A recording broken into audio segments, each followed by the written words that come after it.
restart when you came in here? No.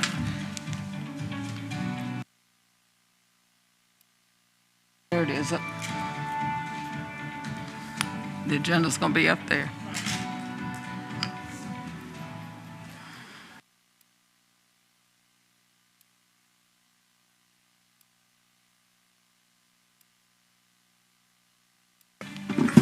Always.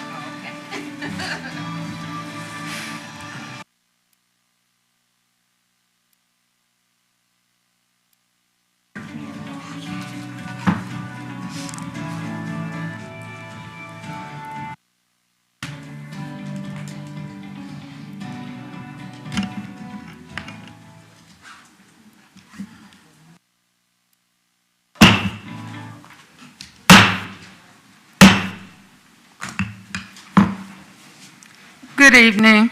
We'd like to call this meeting of the Suffolk Public School Board to order at this time.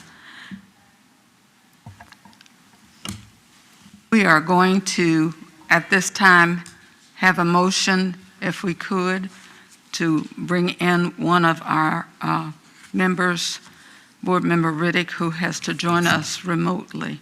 We'd like to have a motion.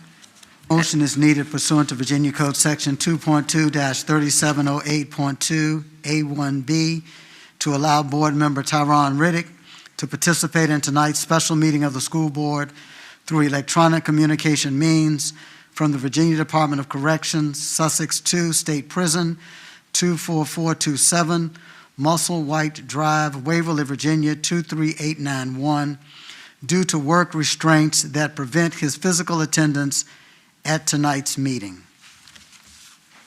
So moved. Second.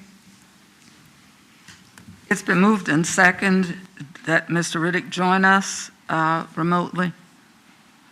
Board members, please vote. Board Member Jenkins? Yes. Board Member Mayo? Yes. Board Member Story? Yes. Vice Chair Byram? Yes. Board Chair Brooks Buck? Yes. Motion passed. However, Madam Chair, Yeah. it looks like Mr. Riddick is not in the waiting room to join the meeting at this time. Okay. If he is able to join us, we'll bring him in at the time that he can join us, if it is possible. I don't know if it's going to be possible, but he's not in the waiting room at this time. Okay. If it's possible, he will join us when he can. At this time, we're going to move along. We're going to have the Pledge of Allegiance. Mrs. Byram, would you lead us in the Pledge of Allegiance?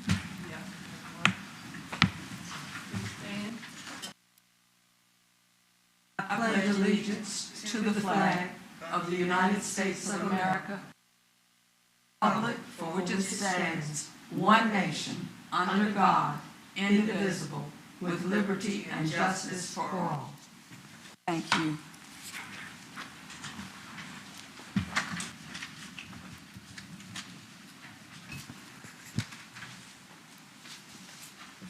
At this time, we will have the vote on the appointment of an interim school board member. I'd like to entertain a motion at this time. Madam Chair, I move that we accept the results of the interview process to accept Linda T. Johnson as the replacement board member for the Sleepy Hole Borough. Is there a second? Second. Are there questions or discussion of the motion? Madam Clerk? Board members, please vote. Board Member Jenkins? Yes. Board Member Mayo? Yes. Board Member Story? No.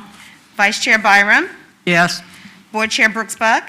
Yes. Motion passed. Thank you. At this time, we will hear from our superintendent with the proposed budget for the 21-22 school year. This is a presentation from the superintendent and from Mrs. Forsman, I presume. Okay, thank you.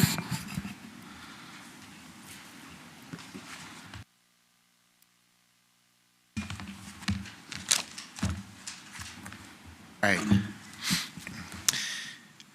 Good evening, Madam Chair, Dr. Brooks Buck, Vice Chair Byram, and all other members of the Suffolk Public School Board. We are once again excited to bring to you specific details about the superintendent's proposed budget for the 2021-2022 school year. When I began this job on October 14, 2019, I promised that we would take a hard look at the needs of the school division and be aggressive in making an immediate and sustainable impact in our budget process. Last year, we discussed the importance of having the city of Suffolk invest in Suffolk Public Schools like they never have before. We were on track to have most of our needs met before the COVID-19 pandemic hit. Understandably, the additional $5 million of funding that we requested was reduced to $1.5 million, and we had to make tough decisions in staffing, preventative maintenance, and resources in order to make sure that we had a balanced budget. Still, we were successful in so many areas last year. I am proud to highlight that we revised our teacher salary scale to make us more competitive in the region. Last year, our budget provided teachers with a 4% to 6% raise, with additional plans for this year's budget. In the past 3 years, we have also increased the pay of our bus drivers, who overall have a 15.8% increase. We were able to have an increase in funds and resources for our technology department, including access to technology for all of our students with our SPS Connect program, while also providing internet access, devices, new Chromebooks for all instructional staff, and improved infrastructure. We also addressed the need to specialize in our teaching and learning department at the school administrative office with the creation of one new position, the Director of Curriculum and Instruction. The first goal of our proposed budget for this year is to include the positions that we had to cut last year that are needed for our school division. Upgrading current facilitators in school counseling and fine and performing arts, as well as providing additional support in our budgeting and finance and human resources department is necessary. We are also addressing the need to provide more teachers in our classrooms. As our board is already aware, we have several teachers that give up a planning period in order to teach additional sections at the secondary level. You will see these teachers in our slide deck that coincides with the results from our facility study. As promised during my Meet the Superintendent series in October of 2019, we are also adding elementary world language teachers and English language learning teachers to our instructional programs. We also plan to address the needs of our special education program by adding an adaptive PE teacher specialist. A major initiative for this year's budget also includes phase 1 of revising our support staff scale. Lastly, we are also looking to add staff members to address the social emotional needs of students and staff, and additional nursing staff so that we can have more healthcare employees in our buildings. All of these plans are the next phase of making Suffolk Public Schools more efficient and effective. Now, I would also be remiss if I did not address some of the false narratives that are circulating throughout our school community about our budget process and the funding of our schools and classrooms. First, I would like to say that if anyone has any questions about our budget process, the formation of our line item budget, and the proposed budget for this year, to please go to our website. Here are the instructions, as I want to make sure that everyone understands. Number 1, go to spsk12.net. Click on or hover over the mouse over our division. Number 3, click on budget information. Everything that you need is ready for public viewing, including a link to Ask a Budget Question. We also include the budget development calendar in all 88 pages of the line item adopted budget from 2020-2021. To be clear, when reviewing the line item budget for 2020-2021, you will see, for example, 11 budget lines for substitute teacher on page 2. There are 11 lines because we have 11 elementary schools.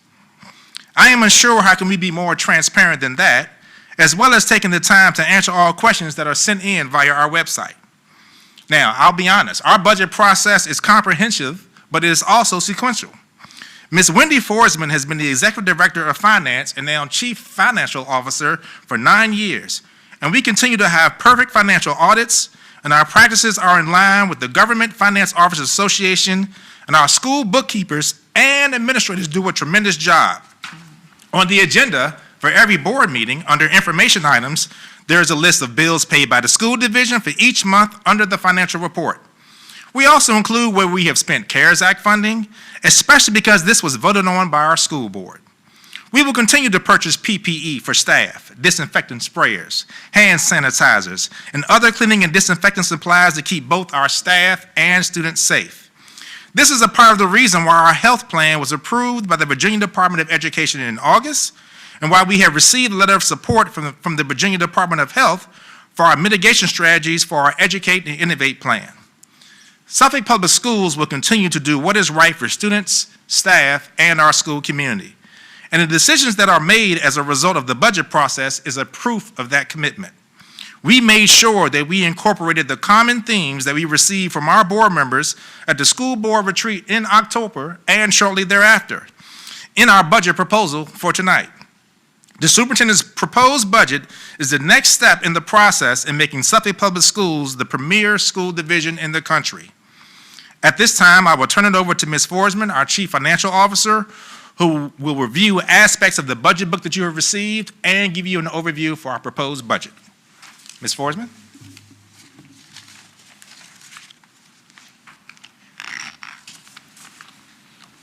Good evening, Madam Chair, Madam Vice Chair, school board members, Dr. Gordon, thank you.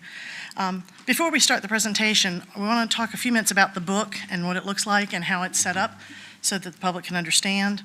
Suffolk Public Schools presents our budget as required by State Statute 22.1-92 by major classification. Major classifications include instruction and instructional support, administration and attendance, health and psychology, pupil transportation, facilities and maintenance, and food and nutritional services, and technology. We further take it down to, under each classification, to the program level, so we see every program under every major classification. For instance, instruction and instructional support, which make up 76% of our entire budget, include all financial resources that flow either directly or indirectly into our classrooms. We present each program by level, elementary, middle, and high. We present all programs for every classification. In addition, under each level, elementary, middle, and high, we present every program with every staff member that's paid under that program, the FTE, the full-time equivalent, and every object code, every way we would spend that money in that program. Headers on the top of the pages point readers to which classification that program is under. All programs that are under instruction say instruction, dash, and whatever that program is. Here are several examples of things that we do not budget by school. We do not budget textbooks by school. We purchase them globally, centrally, for the entire grade levels that we are including in that textbook adoption. It is not practical to break that up by school. That's $1.3 million in our budget. Diagnosticians, social workers, psychologists, and teacher specialists all serve multiple schools and multiple caseloads that change constantly. Those are not practical to budget by school. Another one is electricity, over $3 million. We receive a consolidated bill based on numbered meters around the district for all different schools, and schools have multiple meters with multiple numbers. It is not practical to key that bill and key all those different meters to all those different schools. And finally, janitorial supplies. We purchase them in bulk. Schools request them through Terry Napier's system, and they are sent to the school as needed. Again, not practical or cost-effective to do by school. Finally, I would like the readers to pay attention this year to notes within the budget book. There are different pages have notes on them explaining things that are unique to the budget this year. Things like the reappropriated funds and where those are included and exactly what lines those are included on for comparability's sake. Also, line items such as clerk of the board, school board attorney, and the superintendent's salaries are placeholders only. Those increases that appear there are placeholders only and are no way intended to tell this board how or what to set those salaries. As you know, the school board sets those salaries directly. Finally, I'd like to note that every program has a listing in it of every change to that program for next year, detailed out. And finally, due to the change today, on page 16 of your book, which is part of the executive summary, there are revenue and expense assumptions that are no longer valid. And we'll talk about that a little bit more later. Anything that talks about the 2% bonus is no longer valid because the General Assembly decided something different today at noon. So we'll talk about that a little more in the presentation. Are there any questions about how the book is set up? Board Member Stover. Thank you. So you explain this to the public. Does the public have a copy that they can look to right The book now? will be put on the website as well as in every library and in the central office and in every school library. You did a really good job of explaining. I wish they had had a copy, like a digital copy, so they could have followed along with you right now. Digital That would have copies been going up on the website this evening, yes, ma'am. This evening. They will not. But I want to compliment you on what, you had a good explanation. And if they could have followed along, my opinion, that would have been great. But thank you for that good explanation. So that's the budget book. So let's talk about the presentation a little bit. So we're continuing, as Dr. Gordon said, on focused investments with our students, teachers, support staff, and the SPS Efficiency and Effectiveness Plan. That is a continuation in this budget. Again, we want to remind you what we believe investing means. It means to commit, in this case, money or resources in order to make use for future benefits or advantages. So we want to remind you of last year's investments and what they meant to this year's budget. So as Dr. Gordon explained, the teacher salary scale, it was a new scale last year that we put in place.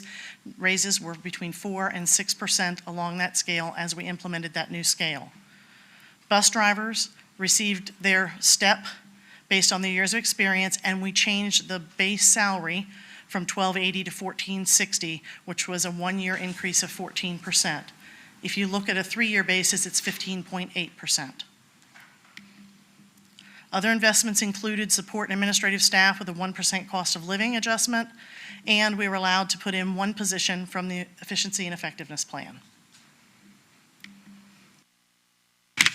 There's been a lot of talk about all the money that we've received this year through CARES Act and others, and we want to take just a few minutes and acknowledge that money and exactly how that money has been spent so the viewing public understands what we're doing with the monies we've received before we talk about the budget.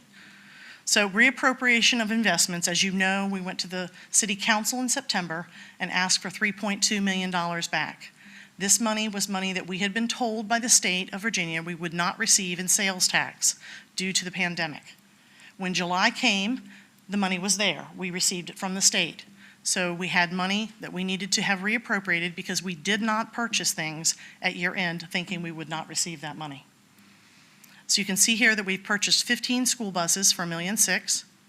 We used it to pay staff to the bonus in December of $1 million. We're purchasing White Fleet, and White Fleet is anything that's not a school bus, and most of that is 15 or more years old, for $300,000, technology purchase services for $100,000, and facilities purchase services of $268,000, which has mostly gone to repair roofs this year. In addition, we received CARES Act 1 money, as you know, back in June and July. What we've done with this money is invest in our students. We've invested in access to technology to the tune of $1,450,000 for Chromebook replacements and new Chromebooks. Technology platforms to deliver instruction of $717,507. Internet access devices for students for $173,000. We also invested in teachers by purchasing Mastery Connect for $252,600. And disinfectant sprayers for classrooms for $100,000 for a total of $2,693,107. We also were able to apply for what's called GEAR ESSER investment money. This was a grant that we applied for. We applied for more than we received, but we received $414,765. And we invested in students with additional internet devices that we needed, software for English language learners, some manipulatives for special needs students. As you know, the governor is requiring us to rewrite curriculum to replace the curriculum that was lost during the time that we started the pandemic. So there's $69,800 in order to do that. A virtual therapy program for $50,000, and additional disinfectant and PPE for $35,585. We also received Coronavirus Relief Act money. And we invested in our students by contracting teachers that we couldn't fill those positions for very hard-to-fill classes that we needed for $249,000. Hot water in specific restrooms. As you know, that is not a requirement, but we felt like it was necessary to add that to help folks understand that we really do intend to upgrade our facilities. So we added hot water in specific restrooms in 3 schools that did not have it. Additional PPE for students, STEM science kits that this board received a presentation about, Legends of Learning, special education reading pens, e-books, and social emotional learning training and kits. In teachers, we invested in upgrading their Chromebooks, interactive whiteboards, more of them in classrooms, disinfectant wipes and refills and sprayers, 2 months of daycare for the staff, the Zoom program that we needed, and air purifiers for specific special needs classrooms. We also went ahead and purchased additional PPE and disinfectant that we know we're going to need for $189,166. So the total investment there in teachers and students as well as additional safety is $2.4 million. And finally, this is in draft form. We have not yet done the application, but the CARES Act 2 investments. I want to preface this by saying when we received CARES Act 1, we were given until September 30th of 2022 to spend the money. So we made some multi-year decisions with that money. When we received the CARES Act 2 money, the state and federal government said you must spend CARES Act 1 first. So we're in process of doing an amendment to move the stuff that's multi-year off of this one onto CARES Act 2 so that we can finish this one out and move on with CARES Act 2. But the plan for students, for investment in students, is more access to technology to replace Chromebooks and upgrade ones that are going out of life. Textbook adoptions, as you know, we have textbook adoptions. We now need e-textbooks, licenses for those textbooks. Those cost money in order to do. Enhanced summer school, additional internet access, technology platforms to deliver instruction, multi-year of software purchases. Contracted teachers, internet access replacements, as those are broken and we have to replace them or we have more students that need them, that money will do that. And then hot water in those remaining restrooms in those other 3 schools. Now I will tell you, this is multi-year money. We have until September 30th of 2023 to spend this money. So our investment in teachers with this money would be the remaining classrooms and mobile units would receive interactive whiteboards. That's about $2.6 million. HVAC ionization units for all buildings. These are an ionization unit that's added to every unit that cleans the air of viruses. PPE and disinfecting supplies, $649,000. Video conferencing units, $787,500. Again, Mastery, Connect, and Zoom for multiple years out for $228,300. And then document camera replacement for $100,000. So this multi-year investment is $12.1 million. So as we talk about the current year budget challenges, as we began to develop this year's budget, we had several things in mind. As Dr. Gordon said, the biggest one would be the support scale staff review and the minimum wage increase that's been put on us by the state and we have to be in compliance with. And then adding back those much needed teaching and support positions that had to be cut from last year's budget. You can see here the challenge is great because our lowest paid employees are making $7.93 an hour, and by 2026 we have to be at $15 an hour. This is too costly for a single year. There are 838 support positions and over 500 substitutes on the list. The phase-in will allow us to gradually put that in place because the total cost has been estimated conservatively at $10 million. So today, the General Assembly came out, the Richmond Times-Dispatch reported that they have agreed to do a 5% raise for educational staff. The raise must be paid out over the biennium budget, so what we gave as raises for current year plus what we give as raises next year must equal 5%. The budget book, as you know, was printed prior to today, and so it contains information about a bonus. Everywhere in there where it says bonus, it has a note saying that that is not guaranteed and highly subject to change, and it changed. I'm sorry, but it changed. So at the March 11th board meeting, we will give you specific information concerning raises and how we're going to comply with the 5% raises over the 2 years. And then we would like to recommend that any remaining state money from that be invested in our teacher scale to increase teacher salaries, because that's what the money's intended to do, is increase teacher salaries. So,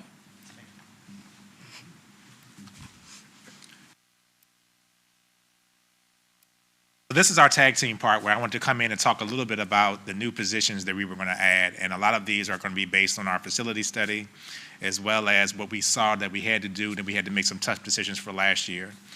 The top two schools that you see up there, Nansemond River and Colonel Fred Cherry, are based on the growth that we saw from our facility study, with Nansemond River having a growth of approximately 201 students over the next 5 years, and from our opening comments when I mentioned that we have several teachers that are actually teaching a sixth period. The elementary world languages is our promise. This is something that we want to be able to do, where we want to have world languages, our 8th rotation for our specials for our elementary students. English language learners, this population is growing. And we basically have been using itinerant teachers that are English certified to do that. We want to be able to specialize with ELL teachers specifically for that group of students. We need to add more staff to John Littlefield. With us having SPS Connect being here for pre-K through 12, having an additional ITRT, as we want to be able to use our trainer-trainer model. We definitely have a lot of strong teachers in the school division who have really taken a lot of our technology initiatives and ran with it, but we also want to make sure that we're able to support them at the central office level.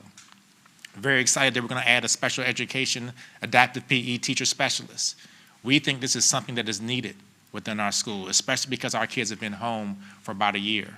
As a part of our healthcare system and our social emotional learning, we have a social worker up there. We're also required to add more school counselors based on the new mandates for the new ratios that have come out. So we're looking to add 2 school counselors at elementary level. That also will help us because we have 4 elementary counselors right now that are itinerant. So now we'll be able to make them full-time.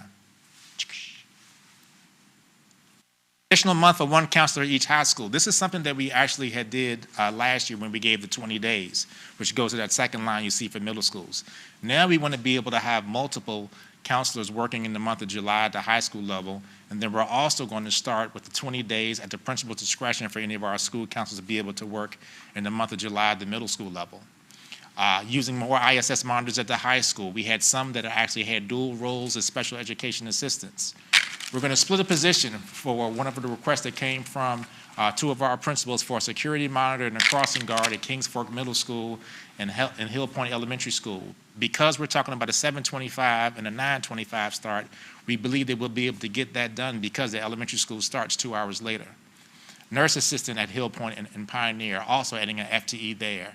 Our permanent part-time nurse assisting at Northern Shores. This was something that we were seeing because of the growth that we've had at Northern Shores Elementary School. And one of the things that Dr. Rice and Sarah Williford's office takes a look at is the actual health needs of the kids. It's not just based on enrollment when you're looking at healthcare support within your school. One of the positions that we had spoke about last year that we had to cut, the Accounting Tech 3 VRS. This is a split position between finance and human resources. Right now, our board, we actually have 3 different retirement systems that we're trying to manage. And as you all know, and I'll state it again just for the public to know, we are tremendously understaffed at the SAO. Adding this position will also help us to be able to manage that, especially because we know we have a lot of retirements coming up in the very near future. Again, a technology application specialist. The infrastructure that we're going to use here, as Ms. Forsman has kind of mentioned about our textbook adoption process, in your budget book you will see textbook adoption / SPS Connect, because we want to be able to move more to the digital age. And the ratio that we're kind of looking at is 75% to go into electronic or e-books and 25% for hard copies. The asterisks that you see here are all the positions that we actually had to cut from last year's budget. Supervisor of school counselors, right? Right now, we currently have a facilitator. We want to upgrade that to a full-time position and have a supervisor for all of our school counselors. Coordinator of employee relations. This has been something that has really come to fruition this year even more than what we talked about last year, as Dr. Brown and Diane Whiting probably spend about 70% of their day dealing with potential COVID issues. We know that that's not going to go away anytime soon. A supervisor of student activities and fitness, another position that we had to cut from last year. We want to have one person, as many of our school divisions that surround us do, that's in charge of athletics, fitness, extracurricular activities in the school division. Right now, this is something I've actually put under Dr. Lee, and I need to be able to give him more support in that area. Supervisor of Fine and Performing Arts, currently a facilitator, Dr. Jolene Neighbors, who presented to the board last month. We also want to be able to upgrade that position. And a new position for this year is a Supervisor of Social Emotional Support. We think this is really needed coming out of the pandemic, and this position will be able to support both students and staff. So when you add up the positions from both the school administrative office as well as all of our schools, the total we're looking to add is 23.6 FTEs for a total of 1.7 million.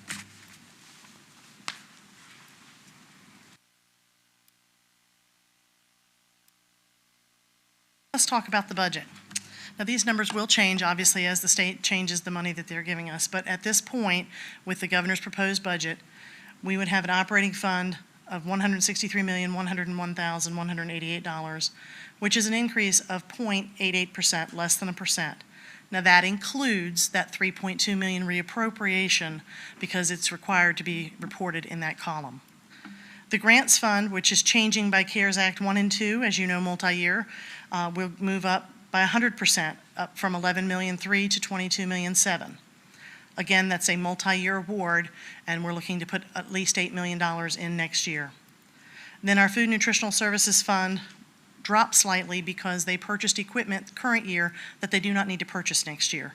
So that is moved from their budget for the total revenue change of 6.89%. For the operating fund revenue currently under the governor's proposed, we have a $1.8 million increase, and that was for counselors and for the 2% bonus. And of course, that will change when they give us new numbers. The city appropriation, we'd like to ask for an investment of $3 million. I've moved the reappropriation here to a different line so you can see clearly the $3 million from the city from current year original appropriation to what we're asking for next year. And then the federal and miscellaneous revenue, which includes things like ROTC and federal impact aid, dropped slightly by $142,000. So the change for all operating funds would be $1.4 million. And this is in red. These are in red because they will change. The bonus payment from the state was $988,489. That will now change. It will be removed, and they will add whatever they're putting in for the raise, their portion. So the amount of investment will also change. We do not know today by how much. We will know hopefully within 2 weeks. But other than that, you can see that they added money to hold us harmless. So for our ADM reporting, if we've lost students or we don't have the same average daily membership because of virtual instruction, we're being held harmless to last year's numbers. They've increased Virginia preschool slightly. They've increased the add-on risk for at-risk children, and they've reduced almost every other line by that $1.8 million.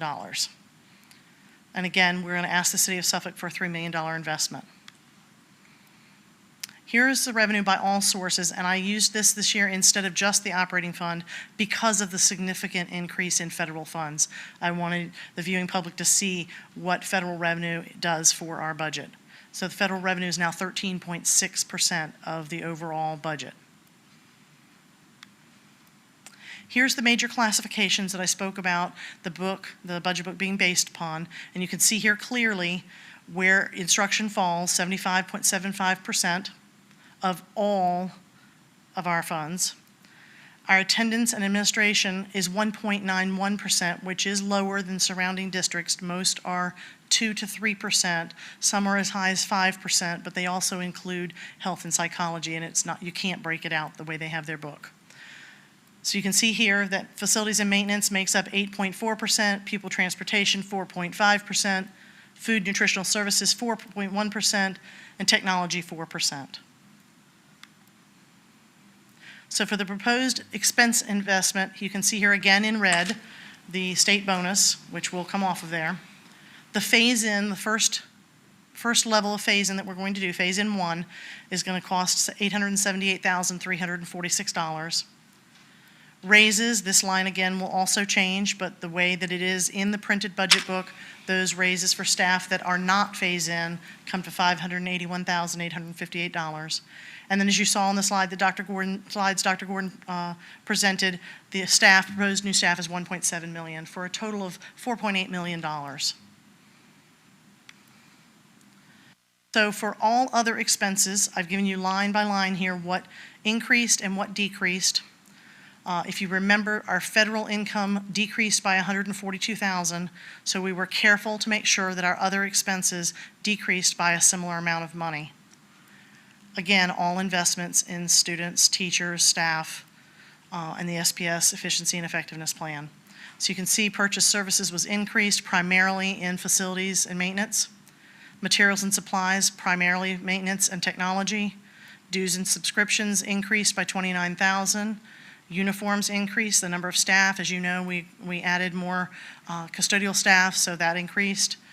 Leases and rentals, which is the city's radio lease, not for radios, but for the airtime for those radios, is $1,500.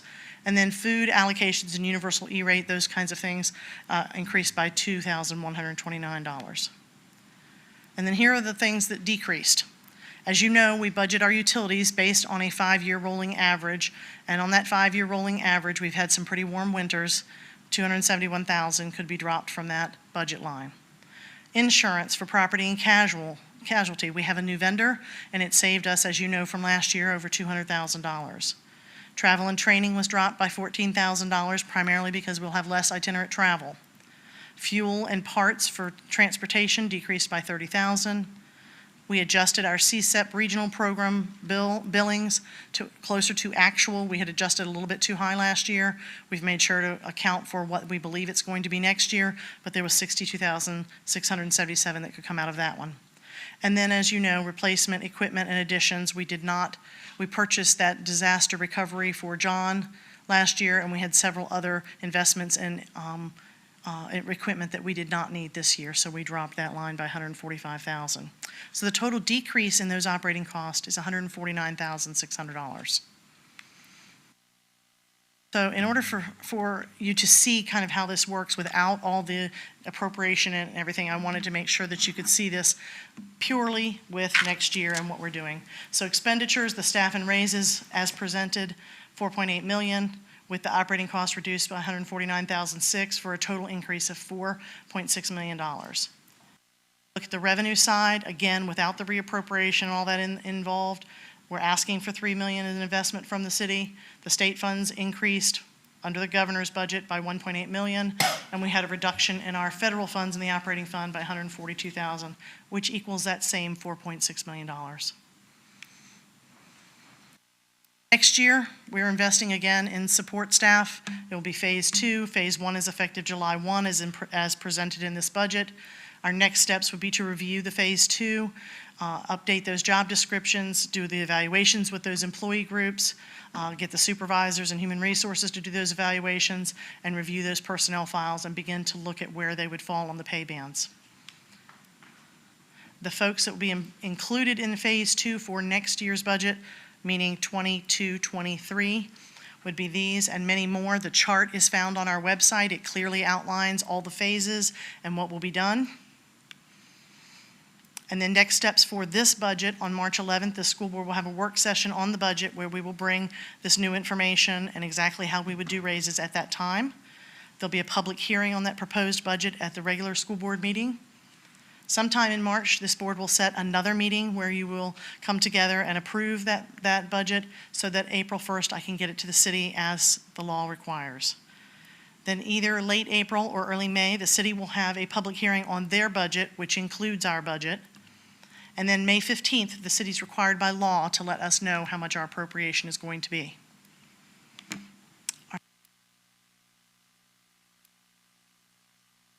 Board members. Mrs. Everything that we're seeing on the screen, people that's watching can see the same thing, correct? That's correct. Okay. Okay. And, yeah. And I'd also like to add to that, thank you for asking that question, Ms. Jenkins. The budget is also posted now as well. We wanted to start that process as soon as the board received it, the public received it as well. So the budget has also been posted.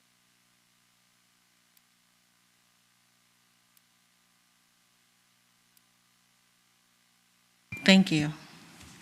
Ms. Mayo, do you have a question? Okay. Ms. Dorr? No, I'm going to be looking through it, and Okay. Have questions? I wanted to say before we take action, because this is an action item to approve the proposed budget, one of the things that I wanted to say is that I'm so glad that you went through the explanation for the public, for the viewers, so that if there are any questions, we do this every year though. And the lines, I was looking through some of my old budget books that look just like this. So I know that we do this. And for the public, we have a 2x2 explanation. In some cases, we have an individual one. Since Mrs. Bowerman and I are on the Finance Committee, we do ours separately so that we won't have a committee meeting that would be inappropriate. We do ours separately. So we do have time to ask questions, view the budget, and go over this individually. All board members have a chance to operate, ask questions, give input, and be updated on what's going on. We do not post it before we go over it because, again, people will be confused because this is going to change now that we have a 5% increase, and we can't really post it until it has been approved. Once the board has approved it, we're going to put it out there, but I believe that there's going to be some confusion now, even if we have posted it, because the numbers are going to change. So the public needs to understand, just in case somebody doesn't remember that you just said, now that the governor and the General Assembly has given a 5% raise, some of these numbers are not going to be right. And that's the danger in posting it quickly because the numbers are not going to be right and people won't remember that. So we need to make sure it's approved and corrected when we put it out there because there will come along somebody in the future. Hopefully they will understand, at least we will understand that we have not misrepresented anything, and hopefully, I think that's Mr. LaRue over there in the orange. I hope the paper will help us. Okay? Thank you so much. Madam Chair, if I could make a Yes. comment. I think it's important to keep in mind that when information is made available to the school board for a public meeting, that information should also be made available to the public. And so for that reason, that is why this proposed superintendent's budget is now online, because you now have it in your possession. Right. And then that you have it in your possession, it should also be made available to the public. Yes, we do understand, and I know that FOIA requires that it is, but it's inaccurate. And until it is corrected, the public's going to have, we're going to have inaccurate information, and so are they. And so when it is corrected, we'll correct it online, I guess, and we'll get corrected copies. Is that correct? Yes. And if I may say, this is why you don't vote this one. You don't vote on this one. This one we present to you, and then once the General Assembly has completed their work and we have the real numbers of what we're Yeah, going to March get, we'll do we come back for the approved, and this board approves that budget. That budget. Some right. years we have just continue to use the governors because the state is still working on the budget. Some years, like today, they take all my work and throw it out the window. And throw it out the window. And throw it out the window, and we have to start over again because we have something completely different than what was presented to us in December by the governor. So it just depends on the year and it depends on the circumstances. But for this budget, we have noted everywhere that we could that it has changed, that it was highly subject to change. We knew that they were looking to change it. So we will online put lines through those ones that talk about it on page 16 in the executive summary. We will put lines through that and a note that says that this was changed and that new numbers would be coming out. Yeah, So we will and make sure that it's there. And that's what I was trying to refer to, Mr. Waller, that we make sure that whatever we have posted for the public has in it something to indicate that this is incorrect. And we know that it's not correct because people take those things and run with them, and we don't want them to do that. Okay? I made just one more quick comment. Absolutely. Because we knew this was highly subject to change, if you could turn to the very last page of the book.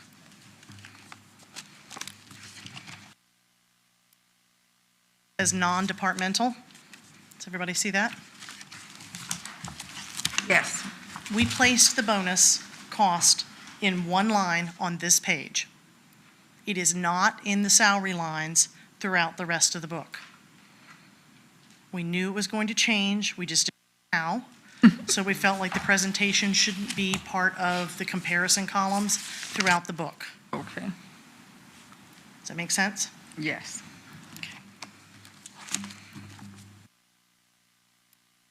It will take the state approximately 10 days to get us information on exactly what they're going to do. And then once they get that, then we will update all the charts and all of the sections and all of the raises. And Okay, all right. Madam Chair, Yes, I didn't have a question, but I just want to compliment you on your presentation and for a clear explanation of how the budget process works. And I thank you for that. And of course, we'll be looking at this, and of course, we expect the changes that are coming. But just want to say thank you so much, Dr. Gordon and Mrs. Forsman. done a superior job. We do appreciate it. Ditto, and, I know your staff has worked very diligently, and we appreciate that very much.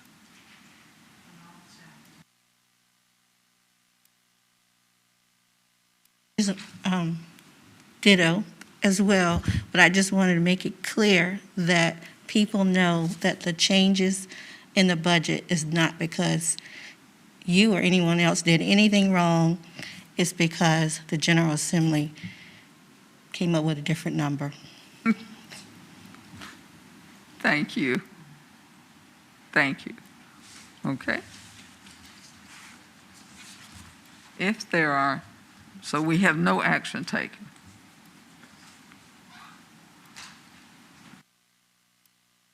Action is needed. Yes, All right. there is action.